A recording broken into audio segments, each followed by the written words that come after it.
ఇలా సలాడ్లు చేసుకున్నప్పుడు దాంట్లో టేస్ట్ కాంబినేషన్స్ కోసం మనం ఈరోజు వాల్నట్, అక్రూట్ అని మనకు దొరుకుతుంది కదా, అలాగే కిస్మిస్, ఈ రెండింటిని కలిపి దాంట్లో వేసుకుంటే చాలా మంచి టేస్ట్ వస్తుంది. ఇంత చెప్తున్నాను కానీ అసలు విషయం చెప్పడం మర్చిపోయాను. మరి ఈరోజు చేసే ఈ సలాడ్లో మనకి బంగాళదుంప, అది కూడా చిట్టి బంగాళదుంప, ఉన్న బంగాళదుంపంతా మరీ 2 ముక్కలుగా ఇలా కట్ చేసేసుకుంటాను. ఎందుకంటే ఇలా సలాడ్ రూపంలో వేసుకుంటే మనకి మంచి టేస్ట్ వస్తుంది.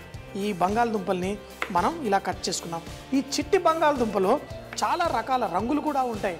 గ్రీన్గా, పర్పుల్ కలర్లో, ఆరెంజ్ కలర్లో, రకరకాల రంగుల్లో బంగాళదుంపలు దొరుకుతాయి ఈ చిట్టి బంగాళదుంపలు.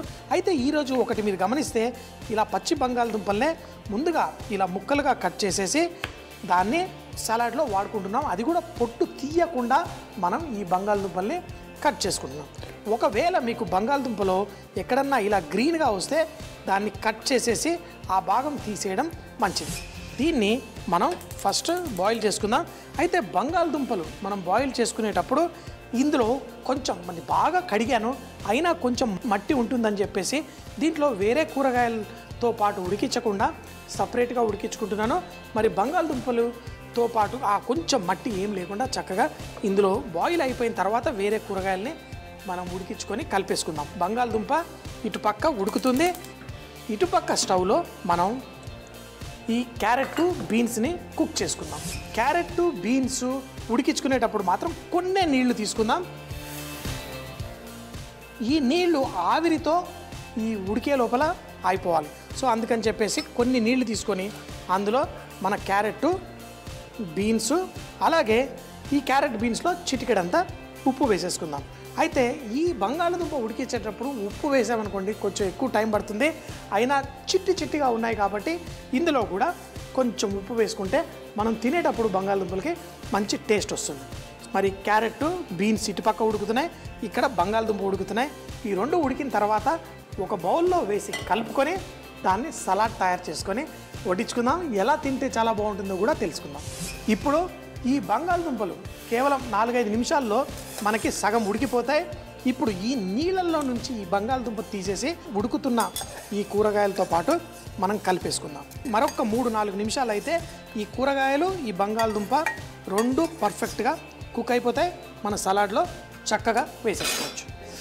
ఇందులో కూరగాయలన్నీ లైట్గా కలిపేసి పెట్టేసుకుందాం. పైన కింద కూరగాయలు పర్ఫెక్ట్. ఈ సలాడ్ చూడడానికి కూడా ఈ క్యారెట్ బీన్స్ ఉండడం వల్ల కొంచెం మంచి రంగు కూడా వస్తుంది, మరి టేస్ట్ కూడా వస్తుంది. మనకి కావాలంటే ఇలాంటి కొంచెం నీళ్లు పెట్టి మనం కుక్ చేసేటప్పుడు ఒక మూత కూడా పెట్టేసుకుంటే మనకి పర్ఫెక్ట్గా కుక్ అవుతుంది. ఇప్పుడు కూరగాయల్లో చూస్తే నీళ్ళంతా తగ్గిపోయాయి. అయితే మన బఠానీలు ఏవైతే ఫ్రోజన్వో అవి ఇందులో కలిపేసుకుందాం. ఎందుకంటే ఫ్రీజ్ అయినవి కూడా కొంచెం అంతా ఈ వేడిలో కలిసిపోతే దానికి కూడా మంచి రిఫ్రెషింగ్ టేస్ట్ వచ్చేస్తుంది. ఇప్పుడు స్టవ్ కట్టేసి కొంచెం చల్లారిన తర్వాత దీన్ని సలాడ్ రూపంలో ఎలా మార్చుకోవాలో. సో లేదు అనంటే ఇది కూడా ఇన్స్టెంట్లో కూడా చేసుకోవచ్చండి. నేను అప్పుడప్పుడు ఇన్స్టెంట్గా అంటే బియ్యం పిండి కొంచెం మైదా వేసుకుని సోడా వేసుకుని కూడా మనము ఇన్స్టెంట్గా కూడా చేసుకోవచ్చు. ఇక్కడ 1 కప్పు బియ్యం అయితే 1 టేబుల్ స్పూన్ మీరు మినప్పప్పు వేసుకుంటే సరిపోతుంది. ఇవన్నీ ఇందులో వేసేసి మనం చిటికెడు సాల్ట్ వేసి మామూలుగా దోశ పిండి గ్రైండ్ చేసినట్టు గ్రైండ్ చేసేద్దాం. మరి ఇది స్వీట్ డిష్ కాబట్టి చిటికెడు సాల్ట్, ఎక్కువ కాదు, కొంచెం. అయితే ఇది నేను గ్రైండ్ చేసుకుంటాను. పప్పుని గ్రైండ్ చేస్తూ ఉండండి, నువ్వులు కూడా ఇక్కడ వేగిపోతూ ఉంటాయి. సో మరి నువ్వులు కూడా కొంచెం ఎక్కువగా మనం ఏం చేస్తున్నాము, మరి బూరెలు చేయబోతున్నాం, మధ్యలో స్టఫింగ్ కాబట్టి కొంచెం ఎక్కువగా నువ్వులు. ఈ నువ్వులను స్లోగా మనం వేగనిద్దాం. అలాగే ఇందులో కొద్దిగా సోంపు ఫ్లేవర్ కోసం ఇందులో వేసేస్తున్నాను.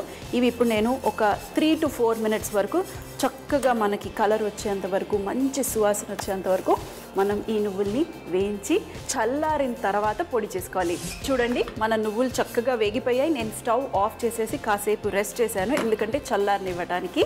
అలాగే ఇక్కడ మన పిండి కూడా రెడీగా ఉంది. చూడండి దోశ పిండి ఎలా ఉంటుందో ఇది కూడా సేమ్ అలాగే ఉండాలి. స్టఫింగ్ని డిప్ చేసేసి డీప్ ఫ్రై చేయడానికి చక్కగా వస్తాయి. అయితే చాలామంది అంటారు ఇది కొంచెం పులిస్తే ఇంకా బాగా వస్తాయి బూరెలు అని. మీకు టైం ఉంటే ఒక 1/2 hour అలా పక్కన పెట్టేసేయండి కొంచెం సోడా వేసి. లేదంటే ఇలా వేసుకున్నా కూడా ఏం ప్రాబ్లం లేదు, పులిస్తే మనకు కొంచెం సాఫ్ట్గా వస్తాయి.